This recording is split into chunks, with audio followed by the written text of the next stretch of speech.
धन्यवाद महापौर महोदया, आपण मला बोलायची संधी दिली त्यासाठी मी आपले मनपूर्वक आभार मानतो आणि मी माझं अर्थसंकल्पीय भाषणावरती मी माझं मनोगत व्यक्त करतो। महापौर महोदया, आज मी विरोधकांच्या वेदना ऐकून खूप दुःखी आहे। आज मी विरोधकांच्या वेदना ऐकून खूप दुःखी आहे। त्यांच्या वेदना काय तर पाणी येत नाही, फुटपाथ मोकळे हवे, रस्ते खोदून ठेवलेत, उद्यानाची दुरव्यवस्था, शौचालयाला दरवाजा नाही, कडी नाही, खिडक्या नाही। पण ते जे मन मोकळे करत होते विरोधक, ते सर्व मी मनापासून ऐकत होतो, कारण ते ज्या समोर या वेदना मांडतायत त्यांना माहिती आहे की महाराष्ट्राचे मुख्यमंत्री मुंबईचा कायापालट करून राहणार नाही। कारण मुंबईकरांचं स्वप्न गेल्या 25 वर्षापासूनच्या त्यांच्या वेदना ते जे मन मोकळेपणाने मांडू शकत नाही त्यांनी आज आपल्या समोर मांडल्या।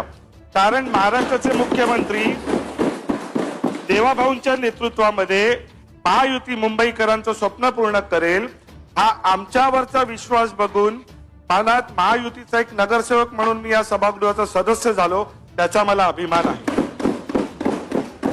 माझे 2-4 छोटे विषय आहेत। बांगूरनगर परिसरामध्ये कांदळवन क्षेत्र येतं मॅडम, खूप मोठं कांदळवन क्षेत्र आहे आणि तिथे छोट्या मोठ्या गाड्यांच्या माध्यमातून तिथे डम्पिंग केली जाते। जेव्हापासून निवडून आलोय त्यावेळेपासून मी वारंवार महानगरपालिकेच्या अधिकाऱ्यांच्या संपर्कात आहे, पण छुटपुट कारवाई करतात आणि परत ती भरणी सकाळच्या वेळेला अर्ली मॉर्निंग चालू होते। महापौर महोदया, प्रभागाच्या बैठकीमध्ये हा विषय उपस्थित केल्यावरती प्रभागाच्या महानगरपालिकेच्या माध्यमातून वन अधिकारी किंवा कांदळवन अधिकारी यांना निरोप दिला जातो की प्रभागाच्या बैठकीला या, पण महापौर महोदया कोणी त्या बैठकीला येत नाही कारण दे आर नॉट सिरियस। माझी अशी इच्छा आहे की कांदळवन क्षेत्राच्या बाबतीत आपण अध्यादेश जारी करावे जेणेकरून कांदळवन ऍज इट इज राहील व आपल्या मुंबईकरांच्या सुरक्षिततेसाठी मदत होईल। दुसरा विषय हा असा आहे की माझ्या प्रभागामध्ये माइंड स्पेस बॅकरोड मलाड हा परिसर येतो आणि त्या परिसरामध्ये आता जर तुम्ही जाऊन बघितलं तर पूर्णपणे पानच्या टपऱ्या, चहाच्या टपऱ्या, तिथे चर्ची गर्दुल्ल्यांचे अड्डे, लेडीज बार हे सकाळपर्यंत चालू राहतं महापौर महोदया। आणि तिथे त्याला कनेक्टिंग एक बॅकरोड म्हणून खूप मोठा रस्ता आहे, त्या बॅकरोड वरती पूर्णपणे बाईक्सवर अत्यंत स्पीड मध्ये रेसिंग लावतात आणि त्या वर्षभरामध्ये किमान अर्ध्या डझन मुलांचा मृत्यू होतो ऍक्सिडेंट होऊन। माझी अशी सूचना आहे की आपण त्या ठिकाणी स्पीड ब्रेकर बसवावे जेणेकरून बाईकरच्या स्पीडला आळा बसेल व सीसीटीव्ही कॅमेऱ्यांचे जाळे लावावे जेणेकरून एखादं क्राईम तिथे जर होत असेल, चेन स्नॅचिंग करून जर कोण पळत असेल तर त्या सीसीटीव्हीच्या माध्यमातून त्याला आपल्याला पकडता येईल। महापौर महोदया, मी महानगरपालिकेचा नियम थोडासा ऐकून आहे की शाळा कॉलेजच्या बाहेर 100 मीटरच्या आतमध्ये तरी पान टपऱ्या नसाव्या, पण शाळा कॉलेजच्या बाहेर सरसपणे पान टपऱ्याच्या माध्यमातून लहान लहान मुलांना सिगरेट विकली जाते, पान तंबाखू बिडी विकली जाते, आपले ते जे पेपर्स असतात जे चरस गांजा ओढले जातात त्याचे पेपर्स तिथे विकले जातात। माझी अशी विनंती आहे की आपण त्याच्यावरती अध्यादेश जारी करून शाळा कॉलेजच्या बाहेर 100 मीटरच्या आतमध्ये कमीत कमी तरी पान टपऱ्या विकून पान टपऱ्याच्या माध्यमातून हा खूप महत्वाचा विषय आहे, तरुण पिढीच्या भविष्याचा विषय आहे। त्यामुळे महापौर महोदया, महानगरपालिकेच्या माध्यमातून आपण त्या शाळा कॉलेजच्या बाहेर ज्या पान टपऱ्या आहेत त्याच्यावरती कारवाई करावी।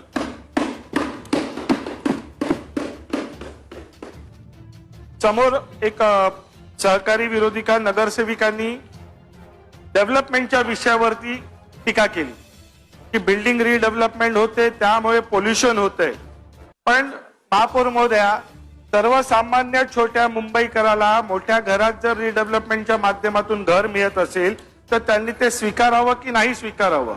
कारण आम्ही स्वतः 40 जन्मवले, आमची बिल्डिंग रिडेव्हलपमेंट झाल्यावरती आम्हाला मोठं घर मिळालं, आम्ही एकदम आनंदाने गेलो, सर्वसामान्य मुंबईकर म्हणून आम्ही खूप आनंदाने गेलो। पण त्या आज जे काही डेव्हलपमेंट होत आहे ते विरोधकांना पसत नाहीये। मी मुख्यमंत्री देवाभाऊंचे आभार मानतो की त्यांनी सर्वसामान्य मराठी कुटुंबांना जे सिद्धार्थनगर पत्राचा आहे, सिद्धार्थनगर पत्राचा असू दे, बीडीडीचा असू दे, अभ्युदय नगर येथील मराठी जनतेला न्याय देण्याचं काम जर कोणी केलंय तर ते महाराष्ट्राच्या मुख्यमंत्र्यांनी केलंय.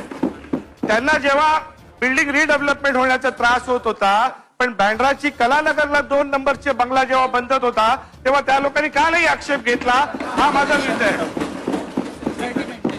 महापौर महोदया, मी त्यांच्या दुःखावरती फार काही बोलणार नाही, पण एक शेर म्हणीन आणि मी माझं, तुम्ही जी मला 10 मिनिटं दिली आहे त्याला मी पूर्ण विराम देईन.